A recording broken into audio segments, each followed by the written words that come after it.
just getting warmed up, ladies and gentlemen. Please stay tuned for another Miles Culture Play.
I know you're out there.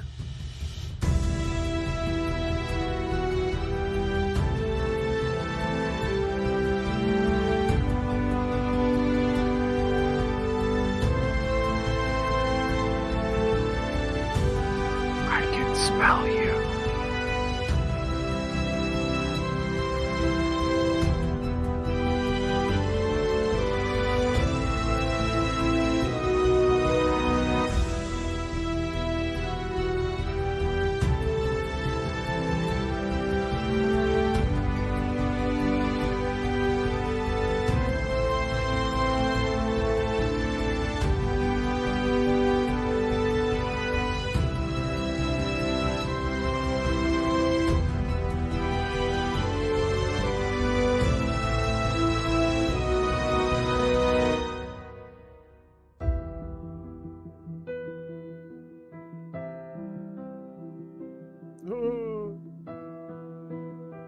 Look at them girls kissing.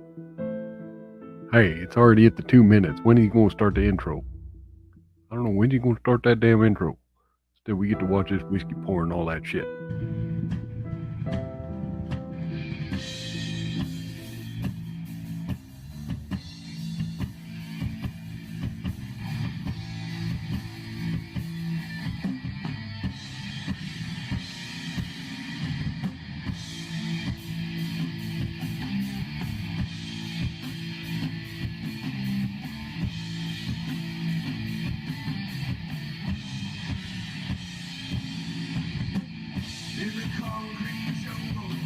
The concrete jungle.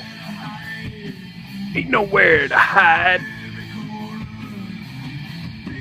Big brother.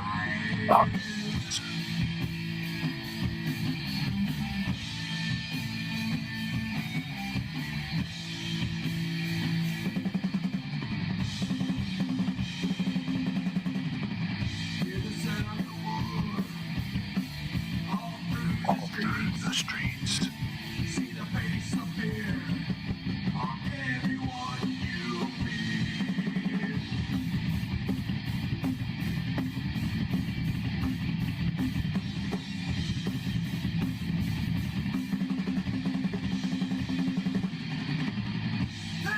They come on the screens, they spew their lies. We are the people, they won't take us alive.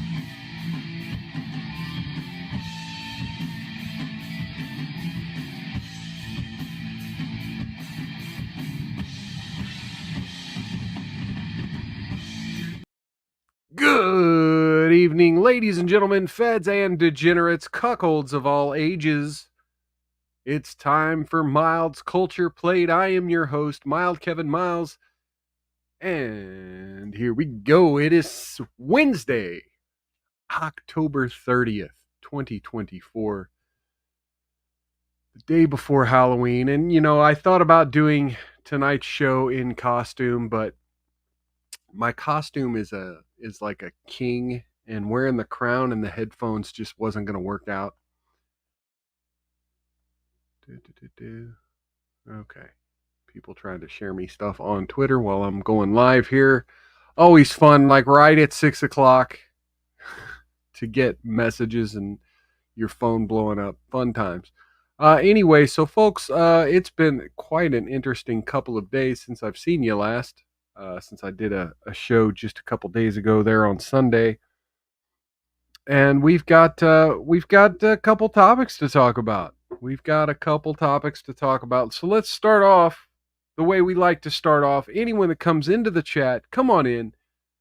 If you're watching right now, come on in, say hello. And hey, even if you're watching on demand, go to the comment section and say hello. I don't get enough time to greet the on-demand listeners. And, every once in a while, one of you will leave just a little, hey, I was here. Please do that. It really helps out, getting some activity, getting some engagement on these social media posts. It really helps out a lot. But yeah, come on in, say hello. If you say hello, I'll give you a toast. I'll highlight your comment. I'll toast you, welcome you to the stream. Today, of course, I'm going to be drinking some Egan's Irish whiskey. Pour me a little bit of the Ireland. Okay, but not the Puerto Rico. Don't want to pour the Puerto Rico.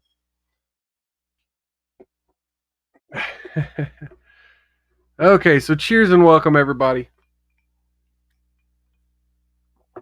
Hope you're strapped in. I hope you're strapped in because we've got a bunch of election stuff to talk about. I mean, a bunch. So yeah, I hope you're strapped in. Let's start out with a non-election story. Got Adidas, shoe company Adidas, reaching an out-of-court settlement with Ye, aka Kanye West. Adidas has reached an out-of-court settlement with rapper Ye to end all legal proceedings between them, the sportswear brand said on Tuesday, adding that no money changed hands in the agreement. Adidas and Ye had been embroiled in multiple lawsuits the past 2 years since the German company ended a partnership with the rapper previously known as Kanye West over anti-Semitic comments he made. There isn't any more open issues, and there is no money going either way, and we both move on, CEO Bjorn Gulden told reporters on a conference call, declining to give further details of the deal. There were tensions on many issues, and when you put the claims on the right side and you put the claims on the left side, both parties said we don't need to fight anymore and withdrew all the claims, Gulden added. So yeah, we don't know what the settlement is. We don't know what they reach, what kind of agreement. Maybe they just agreed to continue selling shoes. We don't know. But there we go. All right, so that's the one story we had. That was not election related. Now we're going to jump right into election news.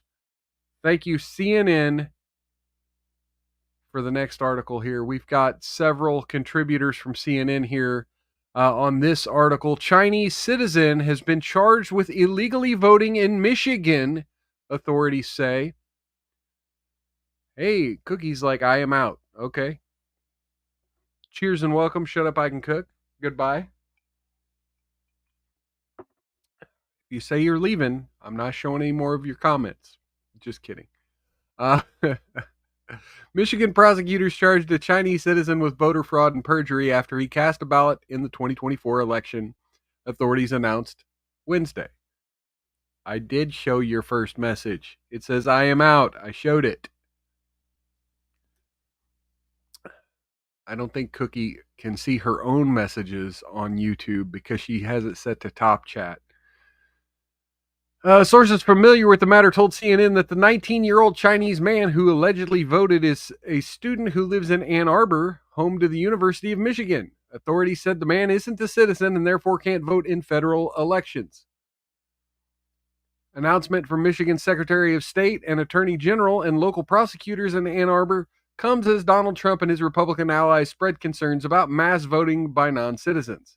Experts say illegal voting by non-citizens is extremely rare, and when it does happen, is usually caught quickly.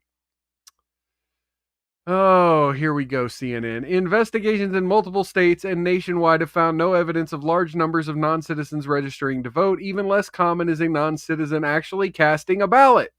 When it does happen, we take it extremely seriously, Michigan Secretary of State Jocelyn Benson and Ouachita County Prosecutor Eli Savitt, both Democrats, have said in a statement. They also said that any non-citizen who attempts to vote fraudulently in Michigan will be exposing themselves to great risk and will be prosecuted to the full extent of the law. Investigators in Michigan are still looking at whether this was an isolated incident, an accident, or possibly part of an attempt by China to interfere in the 2024 election. And federal investigators are also looking into the matter, a source familiar with the matter told CNN.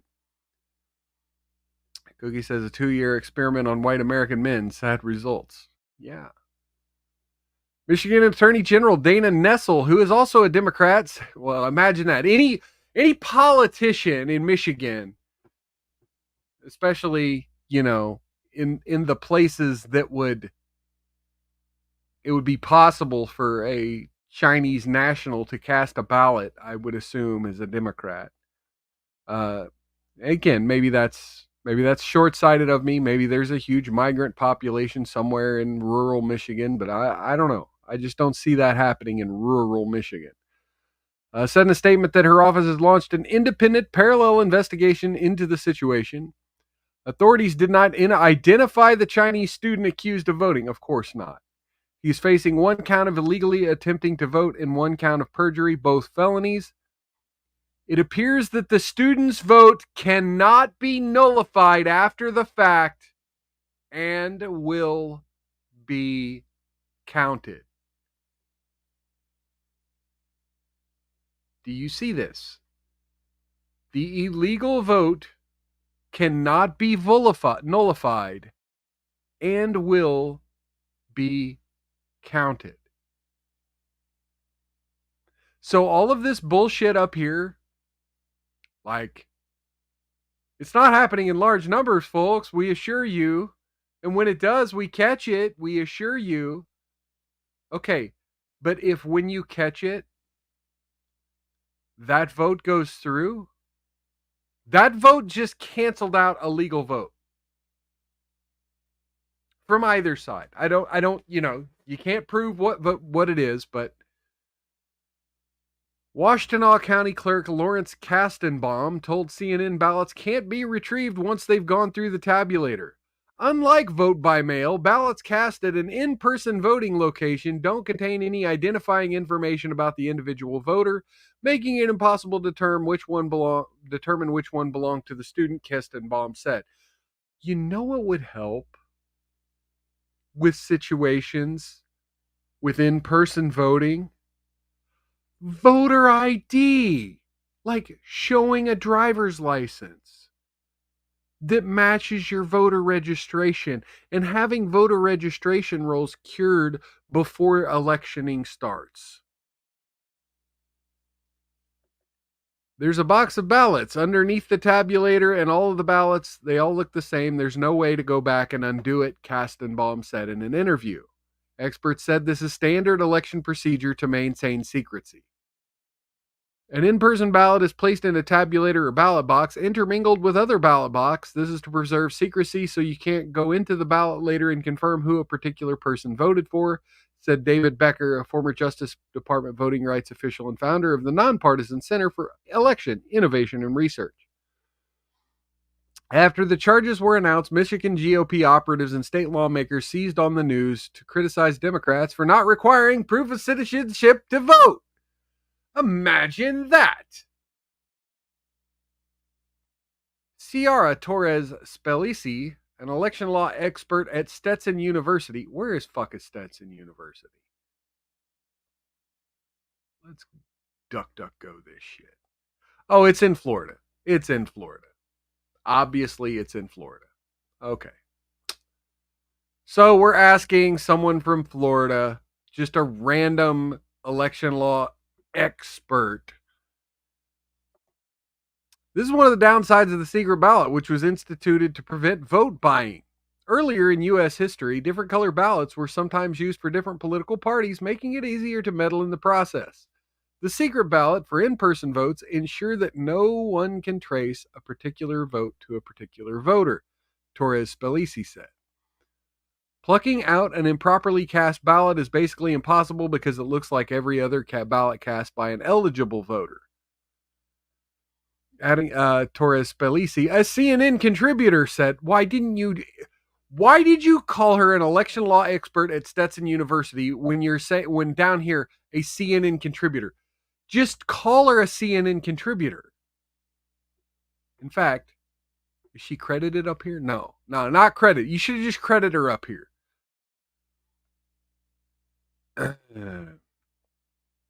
You gotta love journalism. Adding that a Chinese national who voted in Michigan, quote, swore under penalty of perjury that he was an American citizen. Thus, this explains why poll workers would give him a ballot. I mean, he said he was cool to vote, so we let him. Who needs voter ID, y'all? He said he could vote. We took him at his word. Anything else would be election interference, folks. Anything else would be a violation of rights and racism and all that.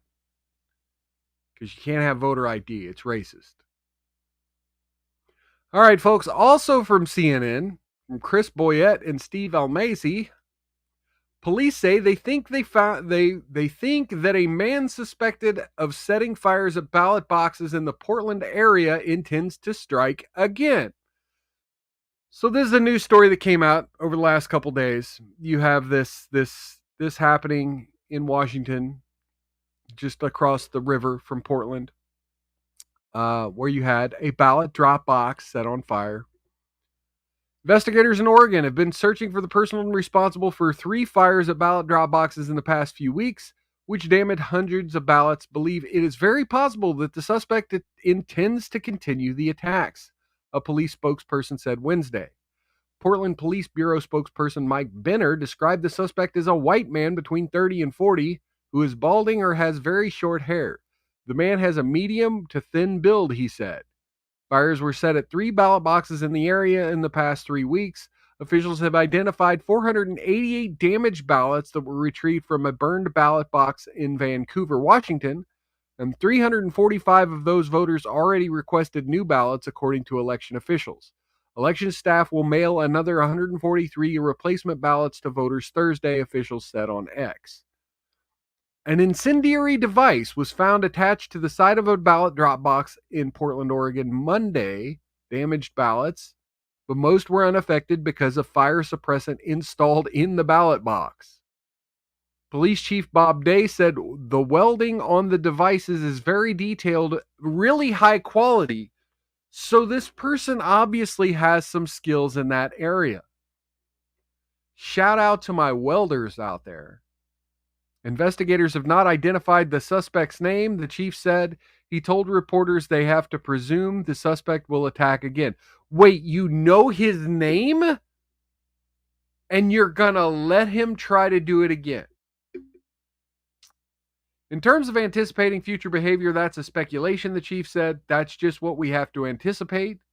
It would be really naive of us, or unjust for us, to say, hey, it's all taken care of, and we don't have him in custody. Security's been stepped up at the approximately 30 ballot boxes throughout Portland, Day said. What about Vancouver? Huh? What about the whole Portland metro area, the suburb cities? Police said they're looking for a black or dark colored 2001 to 2004 Volvo S60. Investigators have also linked the 2 incidents to a 3rd ballot box fire on October 8th, also in Vancouver, which is just across the Columbia River from Portland. While authorities have not announced a suspected motive behind the incidents, they come the same month the Department of Homeland Security published a threat assessment warning of possible disruptions to the election. DHS and analysts said domestic extremists will pose the most significant physical threat to government officials, voters, election-related personnel and infrastructure, including polling places, ballot drop box locations, voter registration sites, campaign events, political party offices, and vote counting sites. In its assessment, DHS said that it recently discovered a rise in disruptive tactics targeting election officials and offices, noting that the department remained concerned about a possible increase in incidents as Election Day approaches. Devices found at both scenes Monday and at the ballot box targeted earlier in the month were marked with the words "Free Gaza," the New York Times reported, citing two law enforcement officials. Investigators are trying to determine whether the suspect is a pro-Palestinian activist or just someone trying to sow discord, according to the newspaper. Imagine that. Officials at Wednesday's news conference wouldn't comment on the reports. All ballot boxes in Multnomah and Clark counties, where Portland and Vancouver are located, have fire suppressant installed. Election officials said at a news conference Monday. Scott said fire suppressant inside the Portland box protected more than 400 ballots inside, and only 3 ballots were damaged. Election officials said they plan to contact the 3 voters using unique identifiers on their ballot envelopes so they can receive replacement ballots. Voting in Oregon and Washington is done almost entirely by mail or ballot drop-off. Less than 1% of people in Multnomah County vote in person, County Elections Director Tim Scott said. And in Clark County, Washington, 60% of the ballots received are from drop boxes, 40% are received by mail, according to Clark County Auditor Greg Kimsey. On Wednesday, workers searched through the damaged ballots for information in order to contact voters about getting new ones, according to Kimsey. The workers will be able to pull voter information from the ballots despite the damage to them. So there you go. We have a metal worker who really likes Gaza.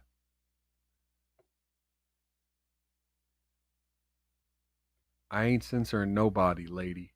Go to bed. Go to bed, Cookie. All right, so there you have it. Someone in Portland with some handiwork in metallurgy are setting ballots on fire. So again, all of this stuff, there's been a lot of talk about voter rolls. And, the situation in Michigan that we covered a little bit ago, if they would just curate the voter rolls properly, that kind of stuff doesn't happen as often. But we saw what happened in Arizona when they tried to curate the voter rolls, when they tried to purge non-citizens from the voter rolls. We saw what happened there. It turned into a big court battle. And the state government, the state Supreme Court essentially said, no, it's too close to the election. 100 days before the election is too close to the election to determine that voters are illegal. When is voter registration deadline?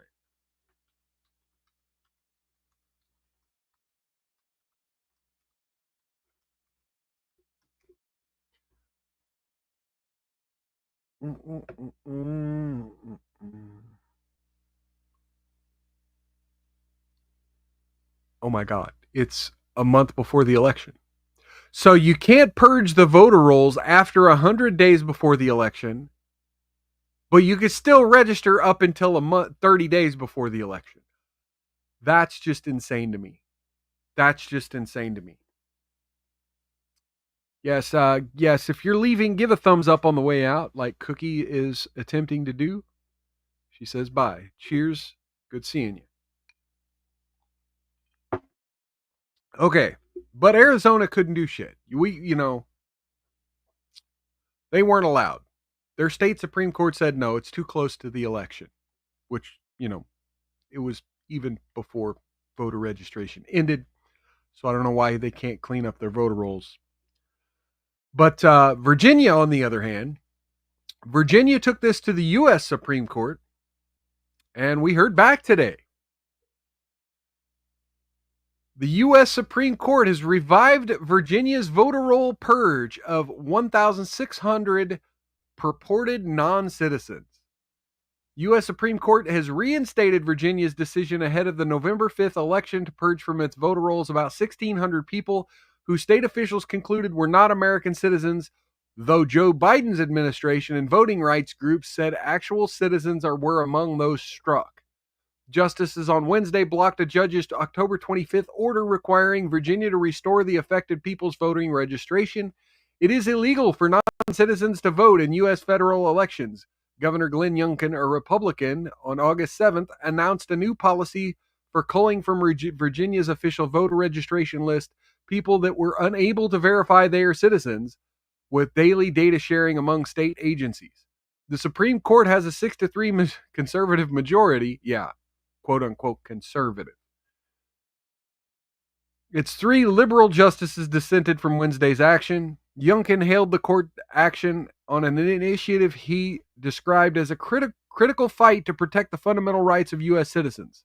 This is a victory for common sense and election fairness, Youngkin said. Voting rights advocates and the Justice Department had challenged Virginia's actions. Quote, the department brought suit to ensure that every eligible American citizen can vote in our elections. We disagree with the Supreme Court's order, a department spokesperson said. U.S. District Judge Patricia Giles had decided that Virginia's systematic program of voter list maintenance occurred too close to the election to violate federal law. Wait, am I mixing up Arizona and Virginia? Is this actually the one I was thinking of that I covered like 3 weeks ago? Donald Trump, Republican presidential candidate facing Kamala Harris in Tuesday's election, has made his anti-immigrant views a centerpiece of his campaign. He and his allies have made claims without citing evidence, oh my God, that large numbers of non-citizens could vote in the election. Studies have shown that voting by non-citizens is very rare. They have to put that in every single one of these articles. Studies have shown that it's rare. Every eligible voter has a right to cast their ballot and have their vote counted. Hey, we got great liquor over there on Rumble saying hello. Cheers and welcome. GTSY. I don't know what that acronym is. GTSY.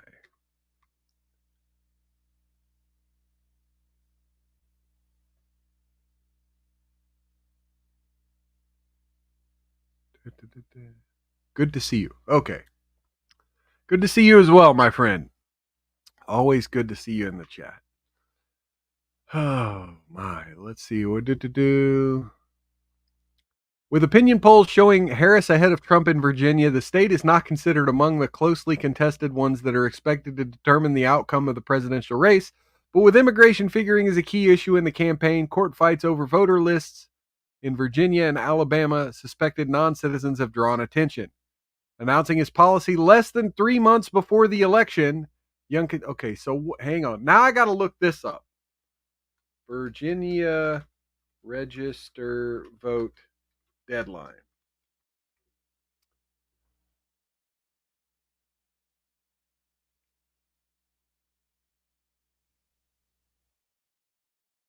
Let's voter registration deadlines. Virginia. Virginia. Shut up, go away, pop-up ad. Okay, here we go. In person, received by close of business day 22 days before election day. So again, if you were in Virginia, right? Let's say you're a Chinese, and let's flip back to this real quick. Let's say you're a Chinese citizen and you're in Virginia, right? And you want to vote in the 2024 election, right? All you had to do is register to vote 22 days before election day, right? Here we go. 22 days before election day online, 22 days before election day by mail, and 22 days before election day. Oh, look, same day registration is available during early voting on election day. And they were legitimately arguing to the Supreme Court that purging voter rolls of illegal immigrants 100 days before the election was too soon. But you can register to vote on election day.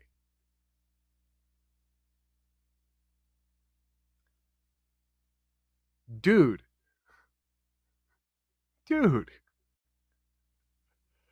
Virginia already had an existing mechanism to remove non-citizens from its rolls, but Youngkin's executive order increased the frequency of data sharing between government agencies from monthly to daily and made clear the process would continue as the election drew closer. At least 18 U.S. citizens were wrongly scrubbed from the voter roll since the new policy took effect, according to voting rights groups, including the League of Women Voters of Virginia, that filed a lawsuit on October 7th challenging the purge. The Justice Department brought a similar challenge 4 days later. The cases were consolidated. Okay, I want to know what the fact pattern is around these 18 U.S. citizens. Right? Did they maybe change residences? Did they move addresses? The systemic approach, they argued, risks mistakenly purging valid voters, including naturalized citizens whose Department of Motor Vehicles documents are outdated. There you go. Too little time to correct errors before Election Day. Of the roughly 1,600 people removed from Virginia's voter rolls since August 7th, about 600 had indicated to the DMV they were not U.S. citizens, according to Virginia's filing to the Supreme Court. The other 1,000 had presented documents to the DMV showing they were non-citizen residents and were later identified as non-citizens through a federal database, the state's filing said. Those who were flagged for removal were first notified and given 14 days to affirm their citizenship before being taken off of Virginia's list of registered voters, the state said. So you were notified and given 2 weeks. What the hell? Working as intended. If you got kicked off, that's your fault. Giles, a Biden appointee, on October 25th, preliminarily blocked Virginia from enforcing its policy and ordered the state to restore voter registration of the roughly 1,600 people. Trump called the judge's ruling a totally unacceptable travesty, said the Supreme Court will hopefully fix it, and now they have. Richmond-based 4th U.S. Circuit of Appeals on October 27th refused to revive Virginia's policy, prompting the state's emergency filing to the Supreme Court. So there you have it, folks. Virginia getting rid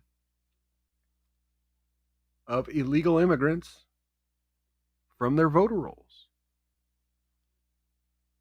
Let me do something real quick.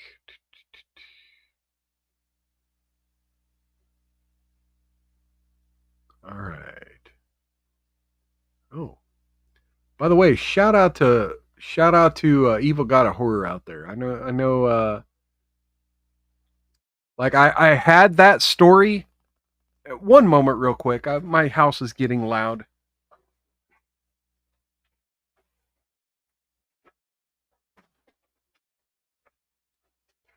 Shut my office door there.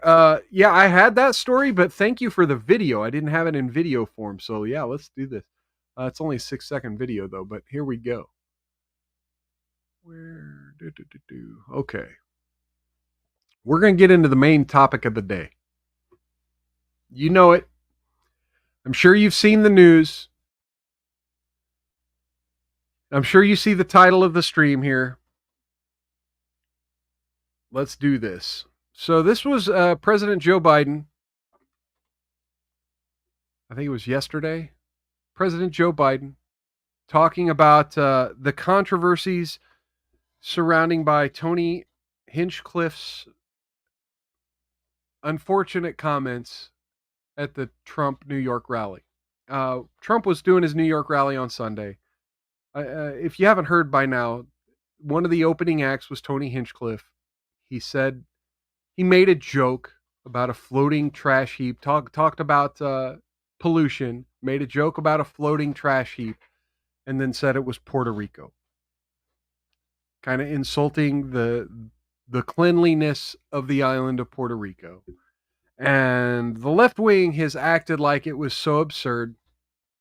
so disgusting that we were calling that all of conservatives were now calling the island of Puerto Rico trash. So here we go. Here's the President of the United States addressing this controversy.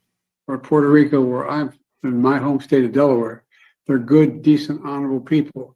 The only garbage I see floating out there is his supporters. His demonization of seen as unconscionable, and it's un-American. So there you have it. There's Joe Biden saying that Trump's supporters are the garbage he sees.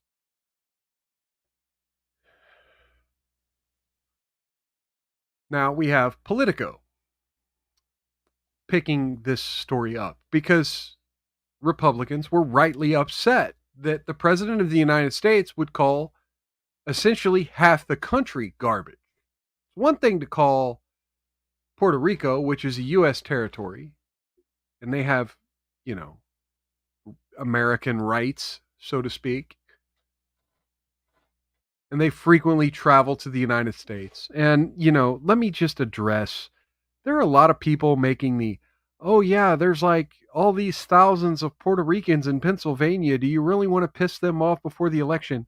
And it's like, if you're not in Puerto Rico, then why not? Why aren't you in Puerto Rico? And why are you worried about someone else calling a place you have fled from garbage? I mean, you may think it's a nice place, but you no longer live there. Am I allowed to call Independence, Missouri garbage? I used to live there. I know a lot of people love Independence, Missouri. I kind of like it to some degree, but god damn. I had to get the fuck out. Anyway, so here's Politico's take on Biden's comments. President Joe Biden rallied Latino voters Tuesday night and delivered a stinging rebuke of racist rhetoric aimed at Puerto Rico during Trump's weekend rally. A comedian who appeared at the Trump Madison Square Garden called the territory an island of garbage. The only garbage I see floating out here is his supporters. His demonization of Latinos is unconscionable and un-American, Biden said in a Zoom call with the organization Voto Latino, according to a White House transcript. And again, look at this right here. The S is not plural, it's possessive. Now, do you remember your English language? When someone says his supporters, right? It sounds like he's saying this number of supporters are garbage. When you add an apostrophe and make it a possessive, well, no, that's a bag of trash owned by a Donald Trump supporter. A Donald Trump supporter has a bag of garbage. Meaning it's not the supporter himself who has the garbage, but the supporter owns the garbage. A White House spokesperson said Biden was talking about the intolerance of Tony Hinchcliffe, the comedian who made the joke. A White House transcript of Biden's remarks included the apostrophe in the word, but a number of Trump advocates have accused Biden of saying supporters, which would make it a condemnation of a broad swath of Republicans. Our diversity is our strength, said Biden, who also blasted Trump's proposal to deport migrants, many of whom are Latino. I mean, no, he said he wants to deport illegal migrants. Okay, so that's Politico. And then, of course, the BBC. Biden tries to clarify garbage comment. And now you have the White House itself. The White House itself. Less of Americans who support Trump than he does of those who do not. And two, why is he using that kind of rhetoric? How is that presidential? So a couple of things. So just to clarify, he was not calling Trump supporters. Okay, Karine Jean-Pierre looking like the Riddler today. Sporting the old green fucking the green jacket, man. And it's not even like a forest green. It's a straight up fucking in your face fucking Riddler outfit here. Shout out to the Riddler. Garbage, which is why he put out, this is why he wanted to make sure that we put out a statement that clarified what he meant and what he was trying to say. And so just want to make that very clear for folks who are watching. Does he think less? So again, we put out a statement to clarify. We fucked up. We fucked up. Do you believe that? Did that sound like a we fucked up? No, that sounded we clarified that. We don't think that. Ladies and gentlemen, look, I believe in steel manning your opponent's argument. And there is an argument that could be made that Biden was talking about Hinchcliffe's rhetoric as being the garbage, right? Trump's supporter. But come on, man. Come on, man. Biden. Like, you got to have the speechwriters do a better job. You have to have the teleprompter operators do a better job with that. All right. So here we have a clip from CNN where they're talking about this madness. And mind you, remember, we just had a whole weekend where they were saying it was a Nazi rally. Trump's a Nazi. Trump's a fascist. And we're going to be covering more on that too coming up later in the show. So stay fucking tuned. Stay fucking tuned. Don't fucking go anywhere. Don't touch that dial. Don't click over to fucking YouTube. Don't go find Tim Pool talking about his new baby and all that. Stay tuned, because we're going to be talking about the fascism here in just a minute.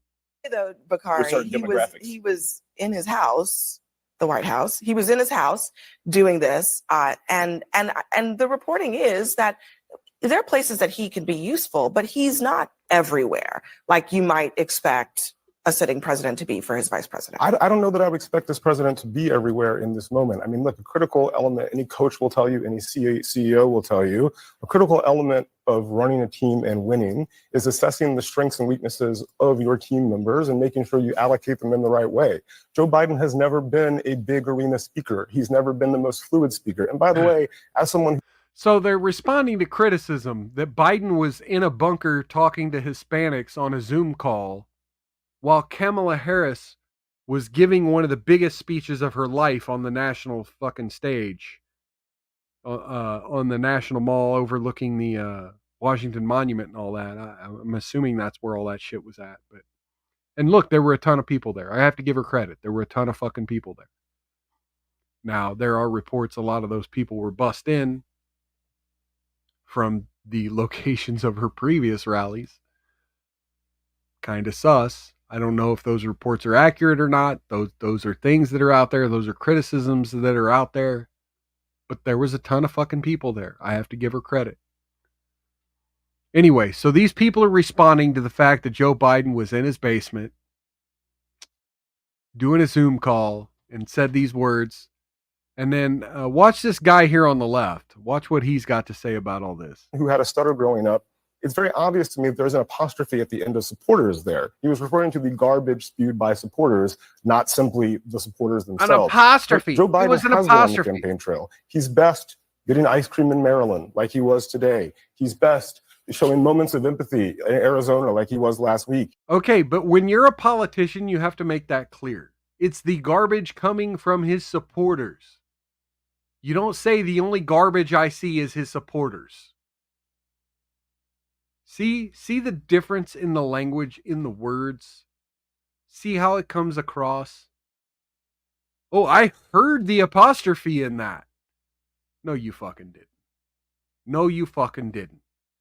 He's best with union folks, as he was in Pittsburgh last week as well. You use people where they are best. You put Obama in a big arena, you put Michelle in a big arena, and you put Joe Biden in front of a bunch of union people. Yeah, very distant from the actual candidate. You put the president of the United States as far from the actual campaign as you possibly can. Doing retail politics. You could make the argument that they would be fine if Joe Biden wasn't anywhere near a microphone between now and next Tuesday. Yeah, let me just accept the most charitable framing of this, which you just gave. Why is he sitting in front of a laptop at the exact same moment Kamala Harris is out on his backyard trying to give the closing argument to her campaign? What in the world is he doing? Now, I don't accept your framing of it personally, because I actually do believe he, Harris, the Democratic Party, and most of their campaign do believe that half the country is garbage. They've also said people who go to Mike was Trump buzzing rallies this whole time. are Nobody Nazis. told me. And so it's pretty apparent the disdain with which they hold half of the country in. That's not true. The party already litigated it in Kamala's speech tonight. But as a tactical matter today, No, but you don't just get to why say in that. the world is Joe Biden giving remarks at the same I time think as Kamala Harris? I'll give you that. I'll give you that. So there we go. I mean,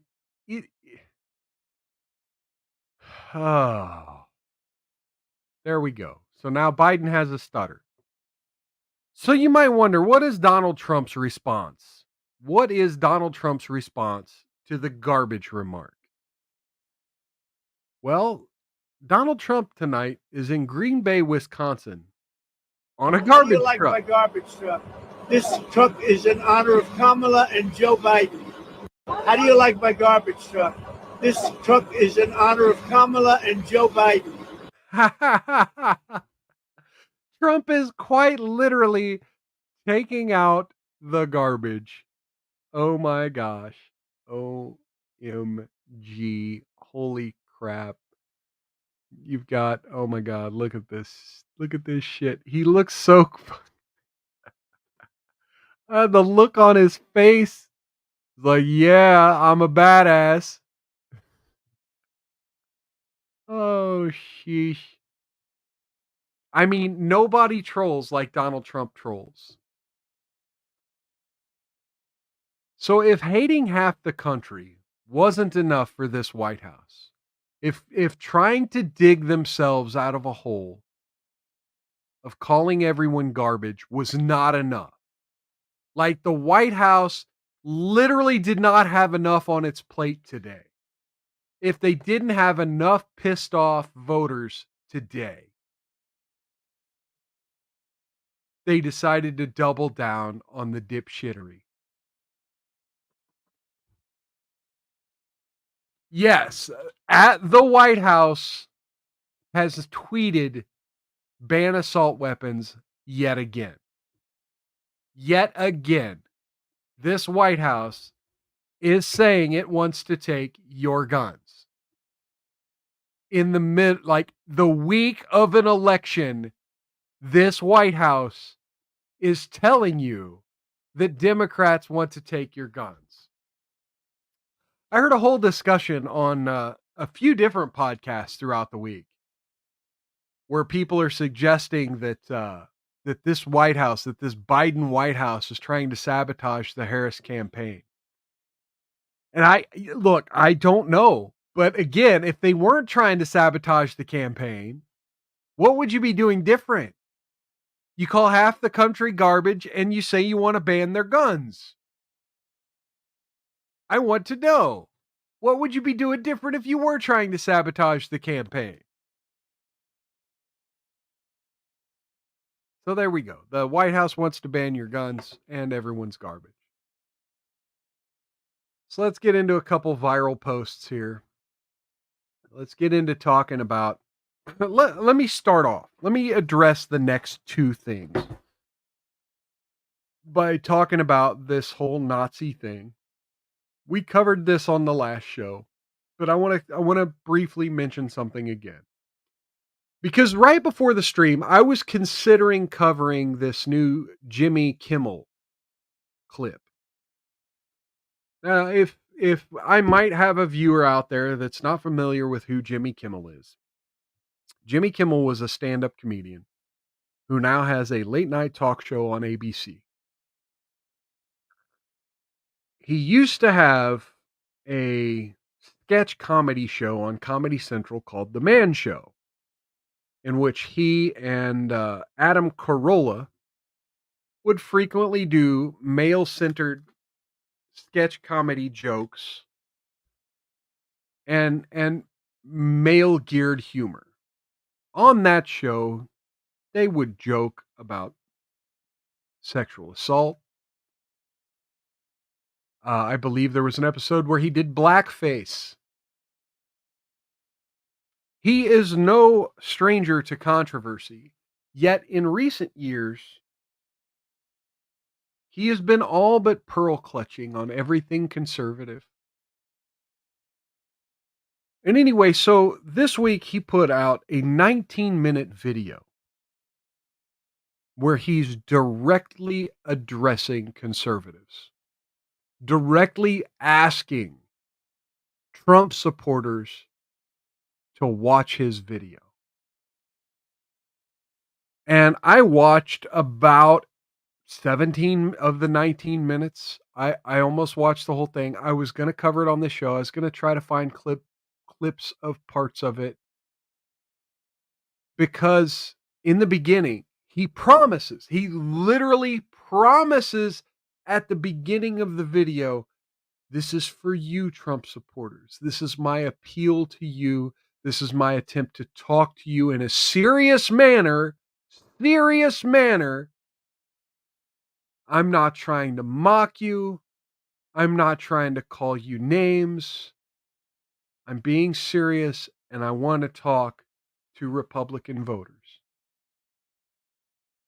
And then he proceeds to just shit on Donald Trump with joke after joke after joke, and out of context, soundbite after out of context soundbite. And he basically does the same thing that CNN and all the mainstream media and all of these shitty left-wing talk show hosts have done about Donald Trump for the last 8 years. So yeah, feel free to go watch it. You want to go watch it? Go watch it. It's fucking cringe.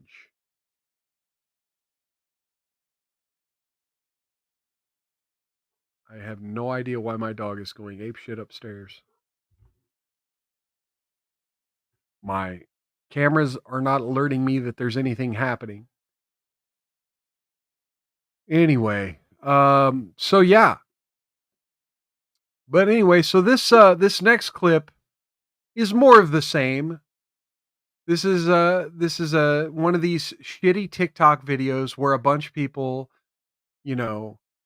get to say a snazzy thing, and then it cuts to someone else saying a snazzy thing, and just fact check dump, info dump, a piece of info, these shitty TikTok videos. But this one's going viral on all social media today, on TikTok, on Twitter. So I wanted to bring it up just because this is the kind of shit. This is the kind of shit we can expect over the next week. Oh, I got too political? I got too political. So this is their shtick. Oh, I got too political. And then they say why they're political. Bad. I just don't know if I'll be able to own a credit card without my husband's permission in 7 days. I get that it's sarcasm and it's supposed to be humor. But come on. You won't be able to own a credit card without your husband's permission in 7 days. Get real. Oh, did I get too political? My bad. I just don't know if I want to get rid of overtime in 7 days. Donald Trump is literally wants to take the taxes on your overtime and give them to you. Oh, I've gotten too political? My bad. I just want to make sure I have access to birth control in 7 days. Oh. Yeah, no, but none of these, not a single one of these are things that most of the I don't know every single every single congressional candidate of every state, but all of the national political candidates I know, I have not heard any of these political positions. Oh, I got too political? My bad. I guess I don't know if I'm going to be a U.S. citizen in 7 days. Oh. What? Are we revoking citizenships now? I do know Trump did say he wanted to revoke the visas, not citizenship. visas of Hamas supporters at colleges, but citizenship? When has anyone ever said anything about revoking citizenship? Like, this is literally straw man compilation contest. That's what this is. Oh, I got too political? My bad. I'm just worried I won't be able to love who I love in 7 days. Oh. Who do you love? Do you love an illegal migrant? Aw, sorry about your luck. Did I get political? My bad. I just don't want my mother to be denied her health care because she has a pre-existing condition. Oh, I mean, that's literally the one part of that law that was found constitutional. So there you go. Have it. I'm being too political. My bad. I'm just fighting for the future of my daughter. Oh, I got The future of your daughter by voting for Kamala Harris, who is pro-war. All right. too political. My bad. It's just that I don't know if my family in Western North Carolina will be warned of the hurricane coming in 7 days when the National Weather Service is gone. Oh. The National Weather Service. Okay, so again, I like to steel man. So let's steel man the straw man. Let's say we do get rid of the National Weather Service, right? Let's just assume the federal government isn't going to track hurricanes. Are there not meteorologists in North Carolina? Like, do you not think the state government of North Carolina would then employ meteorologists?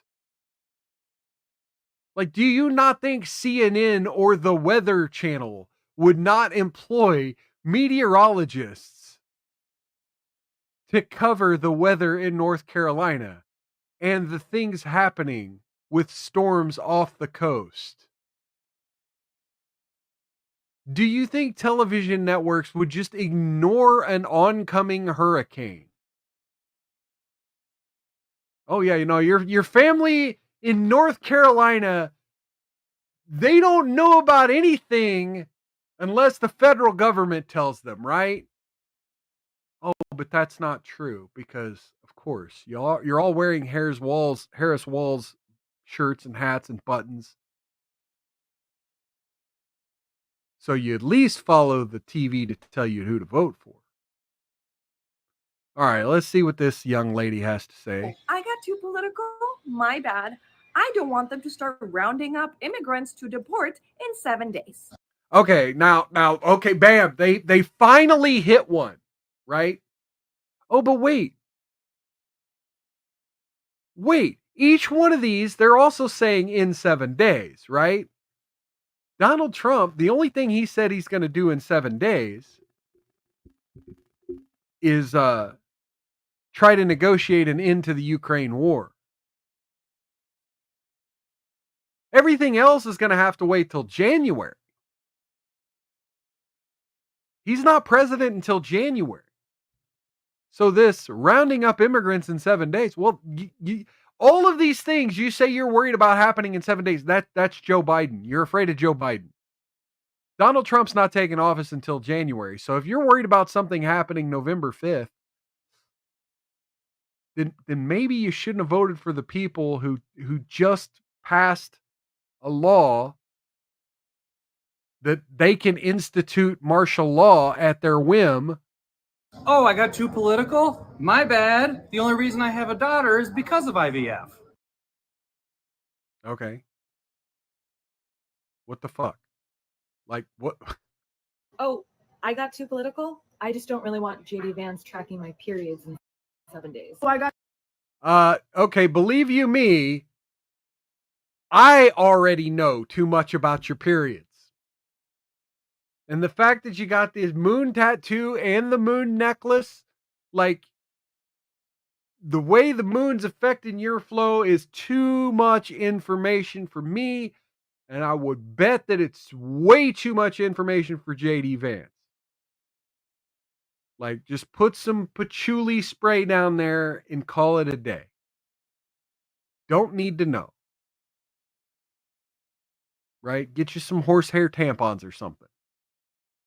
Call it a day. Nobody's tracking your menstruation. Nobody cares.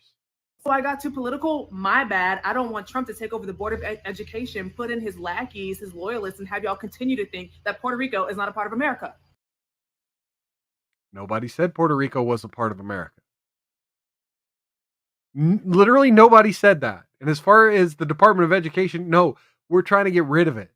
We're not trying to dumb kids down. We're trying to get rid of it. So at the state level, we could institute education standards and not just throw a bunch of money at schools that are failing. Open the schools. Okay, so there you have it. There you have it. 1.25 minutes straight of straw manning. But here's the question: is Trump really a fascist? Well, this is something that the Young Turks addressed on their recent episode. So here you have Anna Kasparian, which, God bless Anna Kasparian. Lately, she's being more and more based.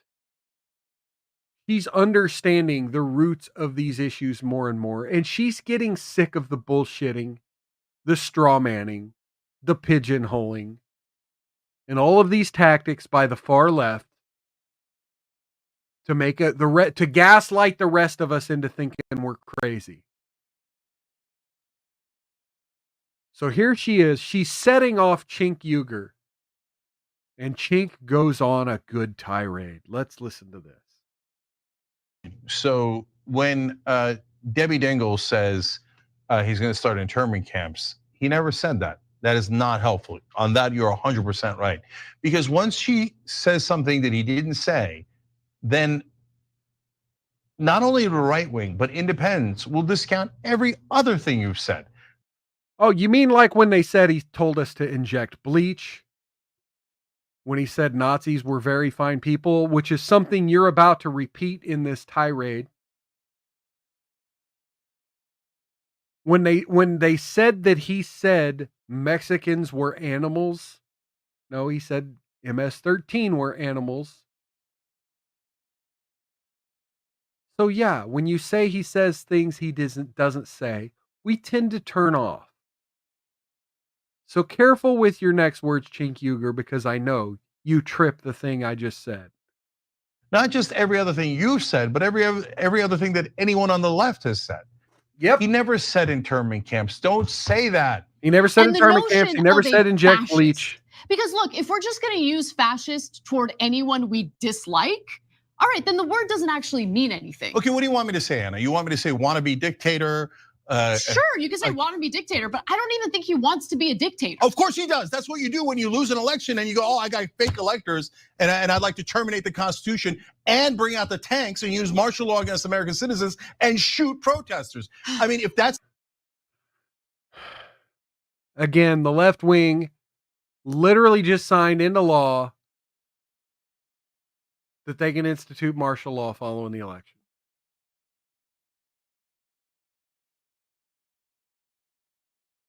What do you do? What do you fucking do? Like, when literally down is up, left is right, everything the Democrats do, they blame on Republicans. What do you do? We're in 1984. It's not fascist, then I guess the word just shouldn't exist. But was he able to do those things?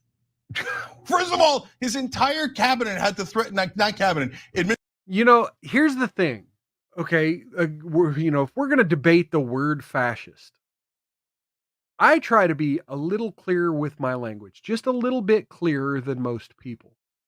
I don't know if it's like an autism thing. I don't know if I'm autistic. I have to be very fucking careful with my language, and I'm very anal about the use of words. I don't use the word fascist most of the time. I don't even use the word communist. I do make commie jokes, right? Because that's what you do when you're a conservative. You make some commie jokes. But when I'm talking about the kind of things Cenk Uygur's talking about right here, I use the word totalitarian, right? When you're talking about martial law, turning tanks on the American people, blah, blah, that's totalitarian shit. And this splitting hairs on the difference between fascism and communism is just deciding whether you want the flavor of Kool-Aid of totalitarianism to be left-wing or right-wing. Ultimately, the textbook definitions of the two would suggest that communism is a takeover of the party to the government. The party takes over the government, and the government takes over big business. Then that flavor of totalitarianism is communist. Fascism is when business interests take over the government and the government takes over the party, and then they institute their brand of totalitarianism on the people. And so we're going to be constantly in this argument of you're a commie, you're a fascist, you're a commie, you're a fascist. When you have people like me watching everyone call each other commies and fascists. Now, granted, I think some of it's funny. I think the helicopter jokes are funny. And yes, there are definitely, like, I think communism is horrifying. I think fascism is horrifying. But with all the mustache man, the fact that Nick Fuentes gets rightfully booed on the internet and everywhere he goes. Now, granted, don't get me wrong. There's a bunch of fucking racists out there. There are white supremacists out there. But overall, like, people see that on the spot and are like, that's hate. I don't want any part of it. But when people see these little sprinkles of communism throughout our country, these little sprinkles of communism throughout our government, they don't understand. They think of it as socialism. And I always say socialism always leads to communism because you have to have an enforcement arm to make socialism work. Right? You have to have a tax collecting government of force to make socialism work. You have to redistribute the wealth through force in some way, shape, or form. You have to make those with money part with their money to make communism work, to make socialism work. And that by nature is communist. But meanwhile, I'm sitting here in the middle between the right and the left, the far right and the far left. Let me clarify that. By far left, I mean most of our mainstream media and government right now. Saying, hey, I just don't want any totalitarianism. Can we not have totalitarianism, whether it's fascism or communism? But no, you have people like Cenk Uygur only seeing the red side. And by red side, I mean fascist side. The right-wing side of the totalitarian bird. And going off on this rant. Administration, his White House team the other had thing to is, say we're all going to mass resign if you roll out tanks against American citizens. Okay, so if you think he's a fascist, wouldn't that justify taking physical action against him? No, because that doesn't help. That devolves us further into fascism. Yeah. Yes, exactly. Now that I will agree with Cenk on. But that's not going to stop people from thinking that, right? Because you know this, Cenk, and I know this. But the average unhinged leftist or conspiracy theory right-winger, you pound this so-and-so is a dictator, so-and-so is the enemy, so-and-so will ruin the country. This one individual will be responsible for all the suffering in the world. When you pound that into people's head, yeah, a crazy person's going to take a shot.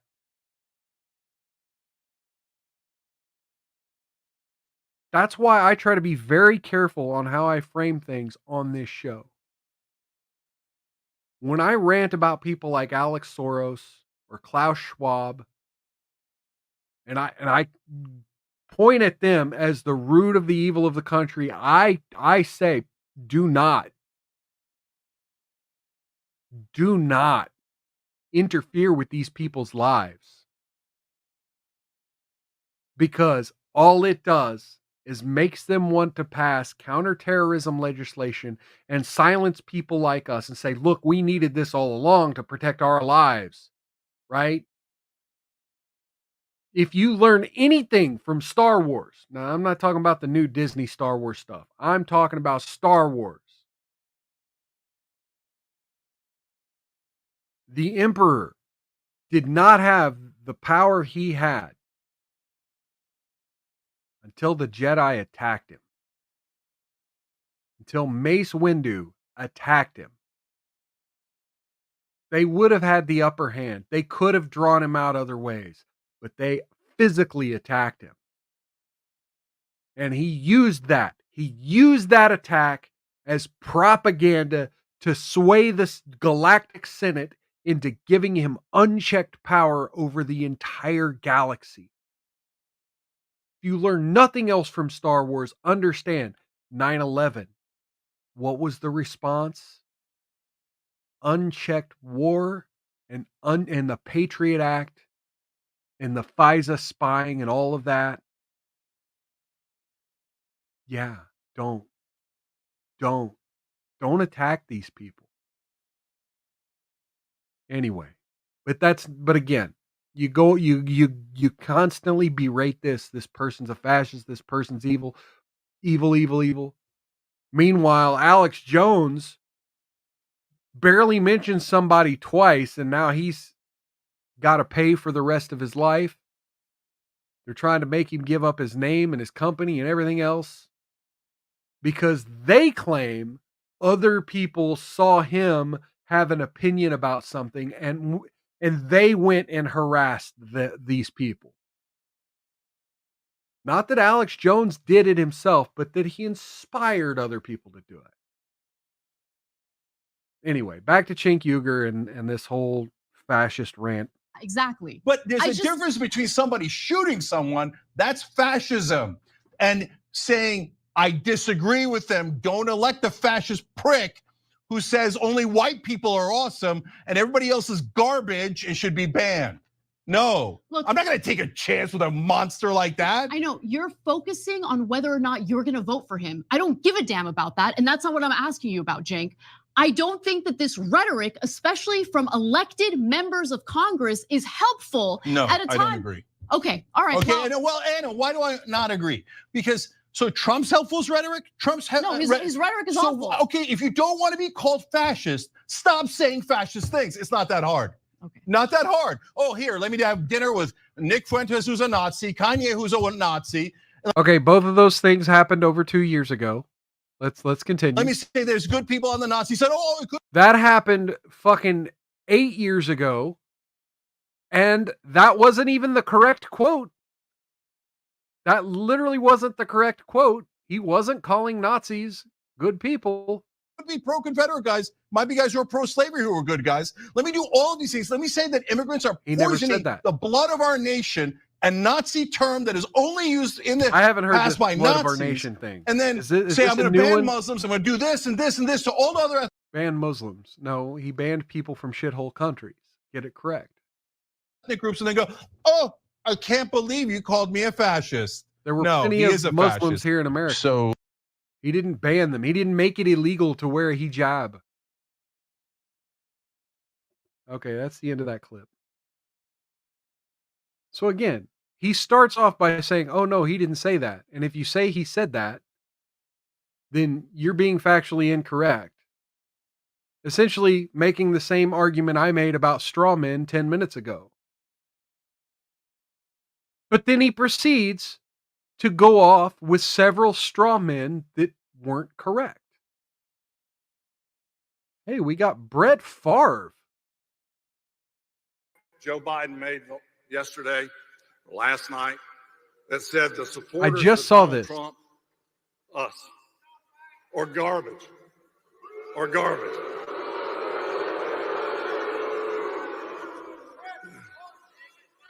I can assure you, we're not garbage. How dare he say that looking out?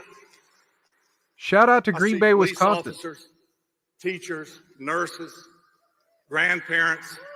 Now, look, I'm the students. first to I say see fuck everyday celebrities and Americans their political opinions. that but- make this country great.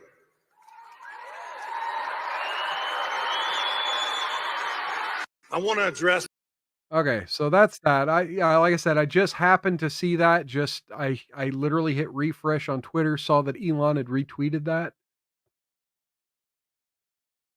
And yeah, so this is where we're at now, folks. It's just a bunch of name calling and garbage. We literally have 6 days left.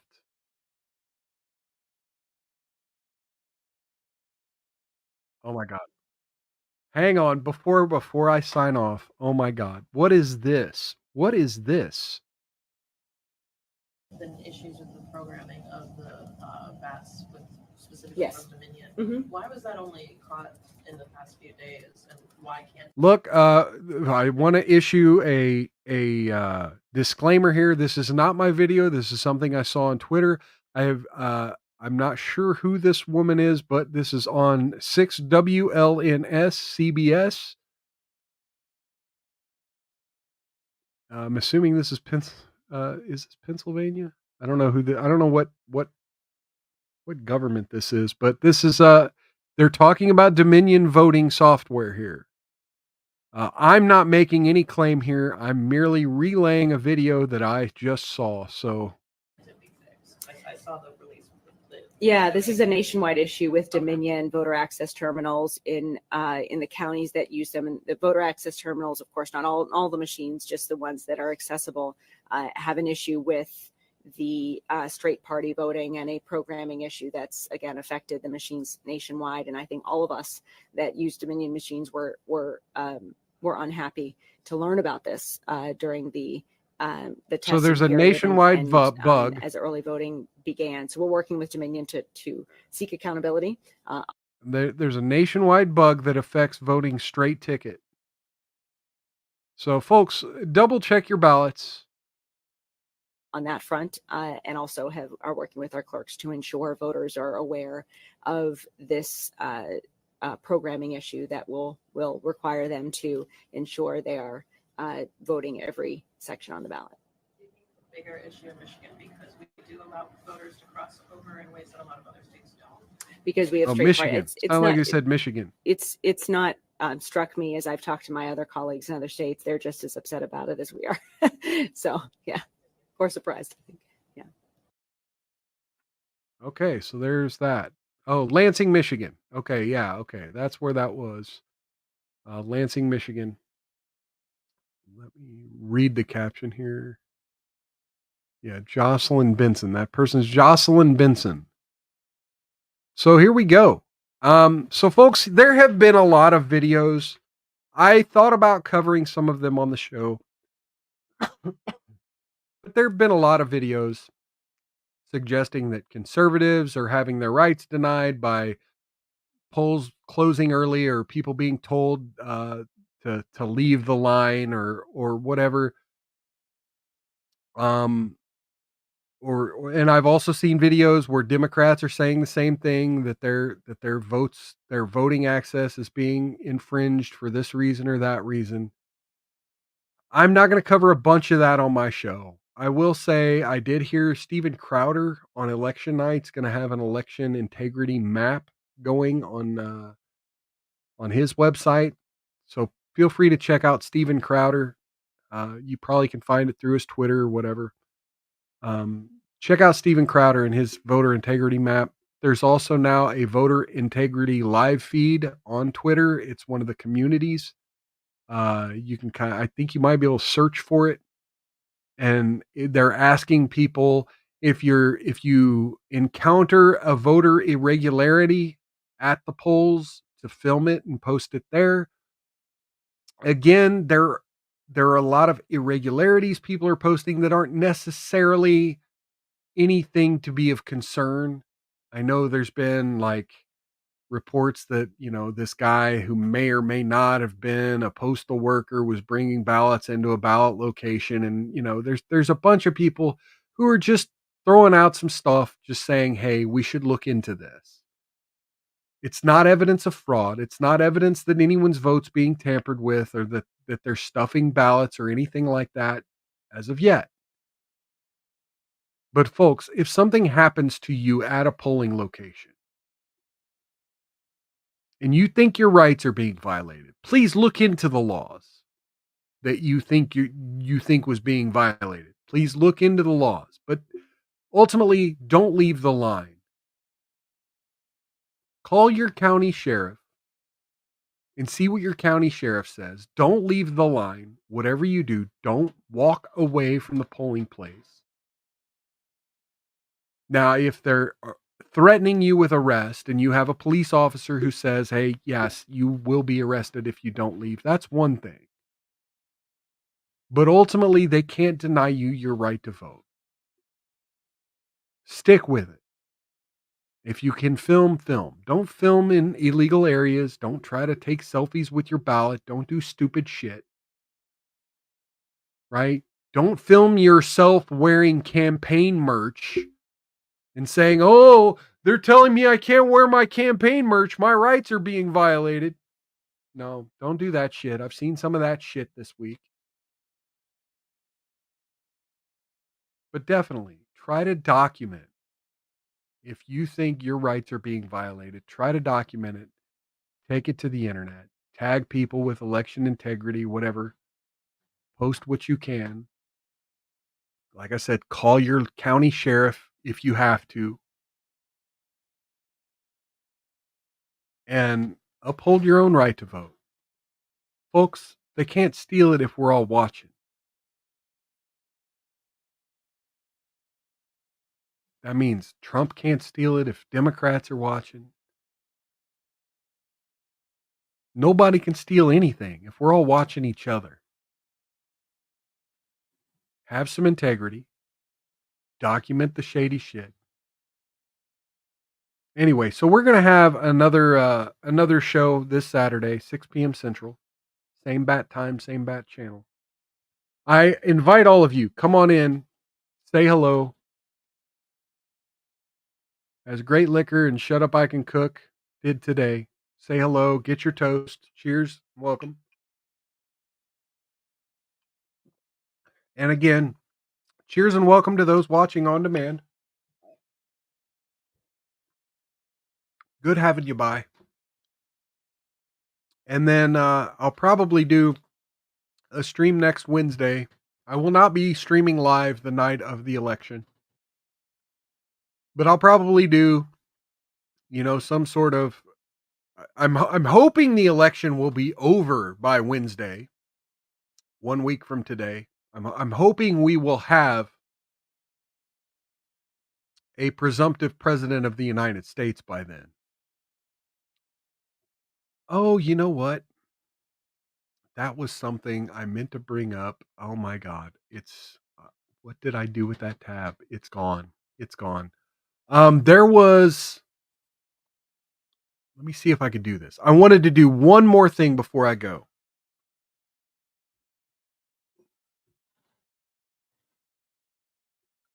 I saw it during my research. During my research for this show, I want you to see this Google. Look at this. Oh, this one. Google. Okay, I ran across this. You see this right here? I wish I could highlight it, but it's not letting me. It wants me to click it.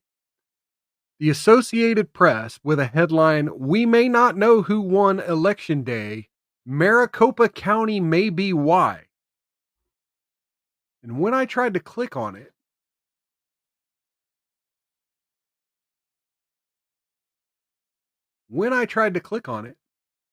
this is what I get. So yeah, if you go to Google News and just type Maricopa County, this is the top result. An Associated Press article about "We may not know who won on Election Day. Maricopa County may be why." And you click on it, and it's blank. Literally a blank page. I tried to go to Internet Archive. There's nothing. This is apnews.com/projects/ here. In fact, let me just put this in the show notes here. Let me show this on screen.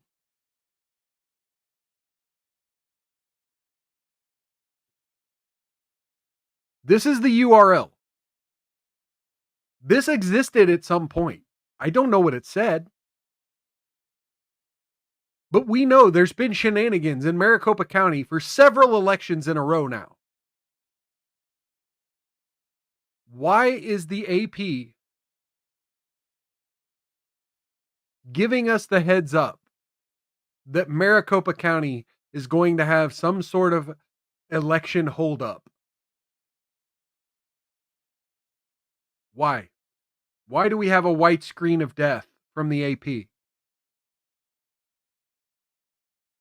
So anyway, folks, so I'm hoping the election will be over by next Wednesday, and we will have a presumptive candidate or a presumptive president of the United States, a president-elect. And we will discuss the election right here on this show, even if it costs me my YouTube channel. Right here on Rumble, YouTube, and X, we will talk about the election next Wednesday. So feel free to tune in then. Same time, same channel, 6 p.m. Central, right here, wherever you're watching me. Feel free to show up. And also definitely show up this Saturday, 6 p.m. Central. Not sure what the topic's going to be for that yet. Sure, something crazy is going to happen because it's election season and it's like crazy shit happening every day.